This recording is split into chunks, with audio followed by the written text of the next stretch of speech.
Hi, my name is Walt Goodridge. I'm the author of Turn Your Passion into Profit. And in this episode of Turn Your Pandemic into Profit, I'm going to share with you my story of how I quit my job, escaped the rat race, and ran off to a tropical island in the Pacific. I'm originally from Jamaica, West Indies, and I grew up both in Kingston in St. Andrew and in Old Harbor in St. Catherine. My family came to the States when I was young, and I ended up actually going to high school and college in the United States. I went to Columbia University, majored in civil engineering, and the only reason I ended up in engineering was because my counselor in high school, Miss Charlotte Huey, said, Walt, you're good in math and science, you need to be an engineer, and you're going to Columbia. So I followed her lead. I applied to Princeton, Columbia, Harvard, and Rensselaer Polytechnic Institute, a couple other schools, Cooper Union, I believe, as well, and got into Columbia and Princeton and chose Columbia because it was right there in New York where I was living at the time. The only reason I chose civil engineering was because I really didn't like engineering, but it ended up being the least of the evils that I had to choose from. So I ended up being a civil engineer, ended up working in corporate America after graduation, worked for the Port Authority of New York and New Jersey. I was on the 73rd floor of the World Trade Center number one. This was before 9/11, and also worked on the 72nd floor and on the 19th floor. While I was in college, to take a step back, I had an interest in music, always had an interest in music. It was a way for me to connect to my Jamaican roots. So during the 4 years that I was in college, and also for about a year after that, I was Sir Walt the Reggae DJ on WKCR FM, that's Columbia University's radio station.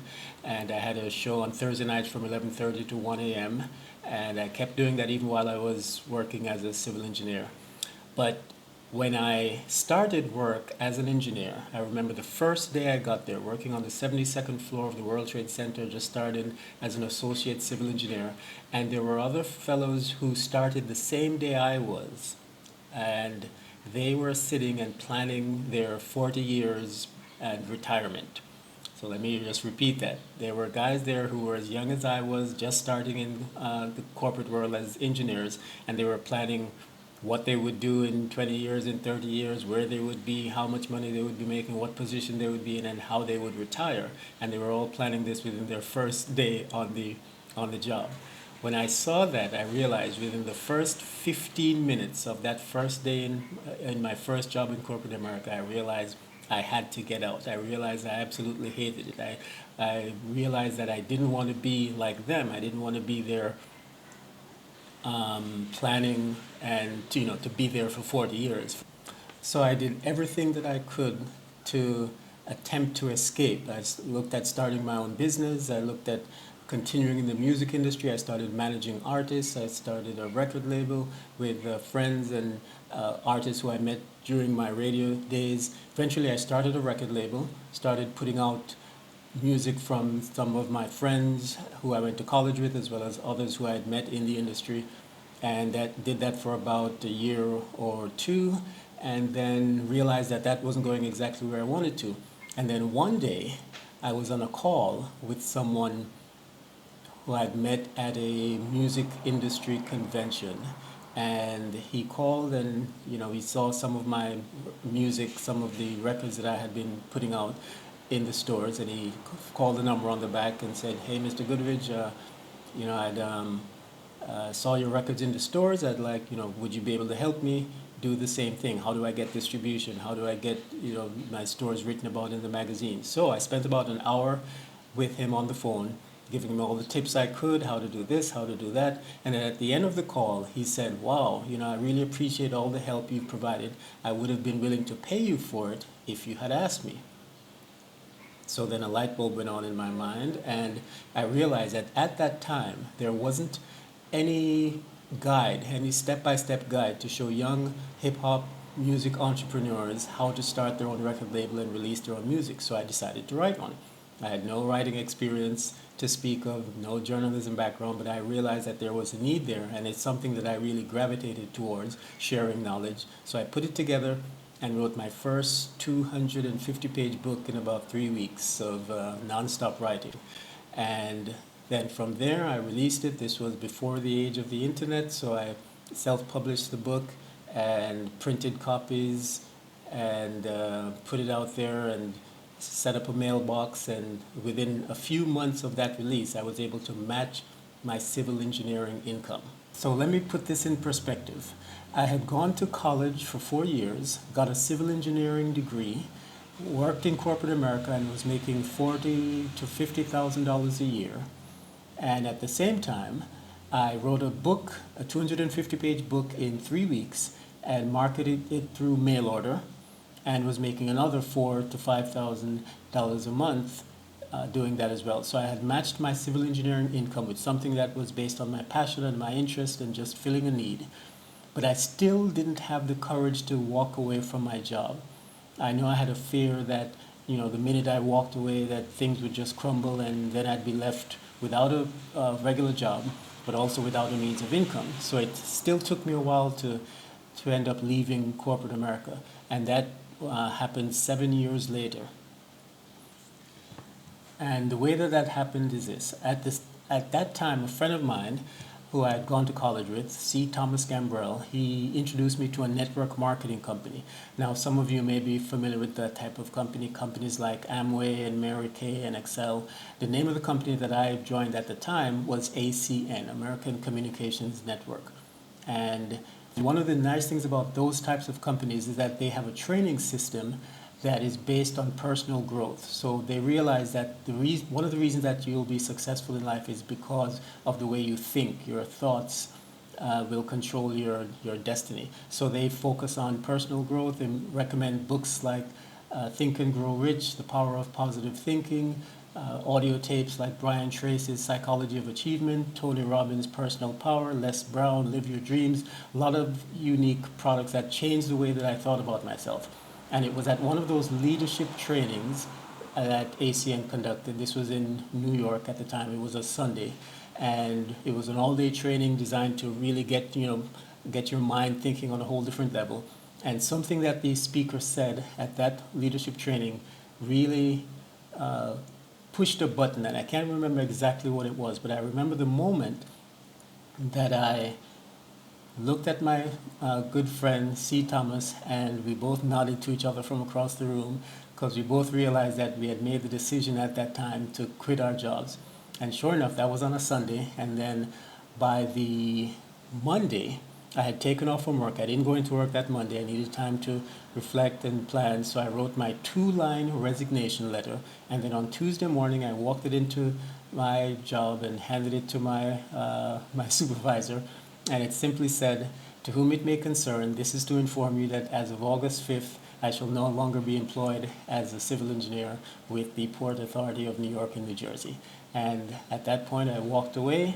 I think I gave them my 2 weeks notice, I'm not sure. But I walked away from corporate America and have been free ever since. But the story just begins there, because that's when the fun starts. Because at the time, I didn't realize that I was not prepared at all to be a full-time entrepreneur. One of the things that an education does, one of the things that working in, as an employee does, is it just simply prepares you to do more of the same. So I wasn't prepared to be a full-time entrepreneur living on my own and surviving on my own. So it took me a while to really get the hang of it.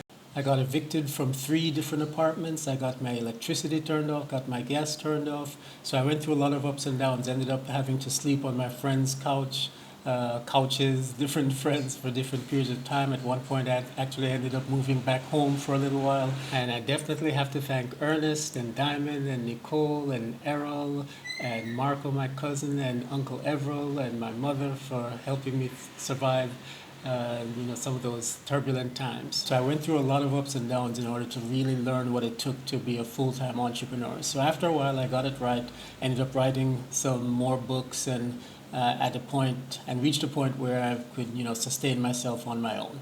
Now, fast forward a couple of years, and it's now 2005, December of 2005, and I run into a good friend of mine, Ken, who was one of the artists in the group The God Squad, one of the artists I released on the record label a few years earlier. And Ken was still in the music industry. He was doing producing, and he worked with some Japanese producers and went to Japan to work with them, and they brought him to Saipan a little island that is a favorite vacation spot for Japanese. And Ken had a wonderful time. And when I ran into him in 2005, we were at a party in Brooklyn, and he told me all about it. Mentioned nice weather, warm weather, friendly people, pretty girls, and something just clicked in my mind just from the way he described it. And I made a decision right then and there that I was going to Saipan. Didn't know anybody there, but that was December 2005, and then by February 2006, I was on a one-way flight from New York to Saipan.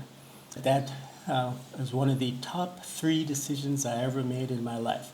One of them was quitting my job. The other one was joining that network marketing company. And the third is moving to Saipan. Best decision I ever made in my life. And that's the story of how I quit my job, escaped the rat race, ran off to a tropical island in the Pacific. And if you'd like to see the full story behind that, you can check out this book, Jamaican on Saipan, for all the details, all the step-by-step, and photos as well of the actual journey.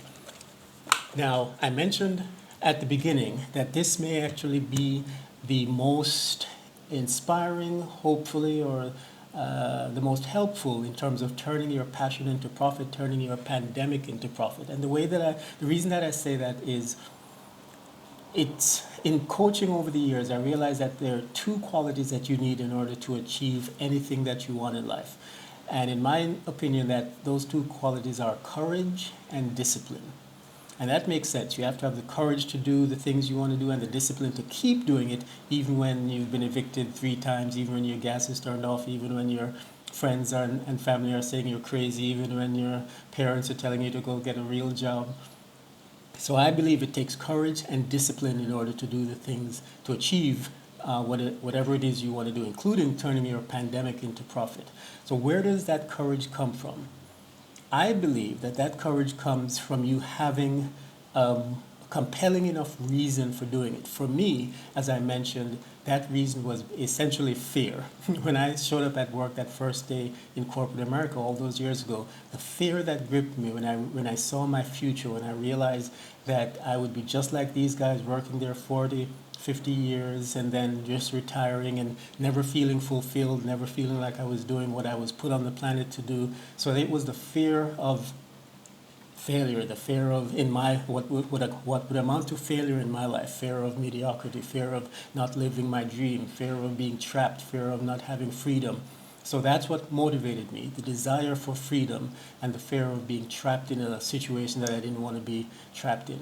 So my suggestion is that you figure out what it is the reason that is compelling enough for you to find the courage and the discipline to pursue your passion, to turn your passion into profit, to turn your pandemic into profit. Because only you can decide what that is. For some people it might be their children, for some people it might be their parents, for some people it might be just fulfilling your destiny, fulfilling your purpose, whatever it is that you believe you're here to do on the planet. So that's why I wanted to share with you my story of what motivated me to do what I do and to live my dream and to turn my passion into profit. And I hope that it's been helpful to you. And if you have any questions at all, any requests, please feel free to add it in the comment section below, and I'll be sure to answer as many as I can. Thanks. One more thing. In coaching people over the years, I realized that a lot of people come up with excuses as to why they can't do the thing that they want to do, whether it's quitting their job, whether it's starting a business, whether it's putting money aside in order to do whatever it is that they want to do. And all of those are just excuses. You have to act as if there's no tomorrow. You have to act as if there's no other alternative. When I quit my job, I didn't have a savings, I didn't have anything to fall back on, but I knew that if I didn't do it at that time, that I could find a whole bunch of excuses that would prevent me from doing it. So I just jumped in even before all my ducks were in a row. And with that, I'd like to suggest this to you, and I'm going to take away all the excuses that you might have. There's a book that I wrote that actually goes into all of the thought processes and the excuses and debunking each one.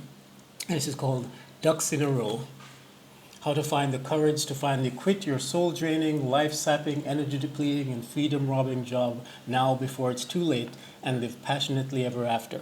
I'm going to provide a link to this book, the PDF edition of this book, absolutely free. It's going to be in the in the description section under this video if you're watching it on YouTube, and you can click on it, download it right away, and read it as a first step to turning your passion into profit and turning your pandemic into profit, because I'm sure you might find a lot of useful information there in terms of what motivated me, the thought processes, and how I overcame each one in order to really jump out and quit my job, and then later on to actually travel 8,000 miles across the planet to live where I really wanted to live and where I'd be happiest. So with that said, thanks again for watching, and I'll see you in the next video.